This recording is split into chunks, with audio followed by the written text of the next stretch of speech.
Another day, another beans. May nag-order na naman sa atin through online. So ano pa nga bang hinihintay? Dalihin na natin yan.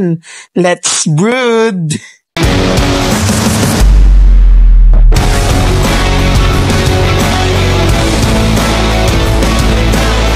Ako nga pala si Bori. Hala, sige dalay! Eto, tinapos ko kagad itong chicken beef sandwich sa halagang 120 pesos. Matitikman mo na rin. Napakabisa. At kagaya ko nga lang for pick up, ito namang ginawa ko kagad. Itong i-deliver natin sa Maya Kanluran, Lucena City. Sige, dalihin na natin to. Dalhin na kagad natin. Let's brew!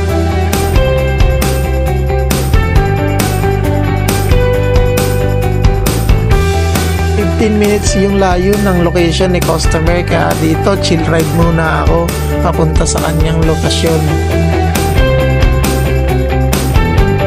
At dali-dali ko rin lang itong i-deliver pagdating ko sa location. Mabuti na lang nag-aabang na si ma'am.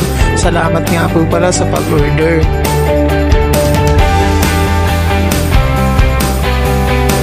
Nung visa nga pala sa bumiyahe pag mga ganitong oras, alas 9 ng gabi. Kaya dito na ako dumaan sa MMG.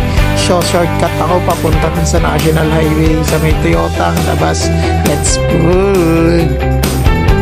Pag galing ka nga pala sa Toyota Lucena, tapos dadaan ka dito sa Grand Terminal, then pag lusog mo dito sa St. Anne, kanang bahagi, kakanan ka dito sa may papuntang stoplight. Pagdating mo ng diversion crossing, kitang-kita mo dito ang Jollibee, dire-diretso ka lang ng konti, may kita mo ang Cafe Burista sa kaliwa. Yun lang, maraming salamat sa panonood.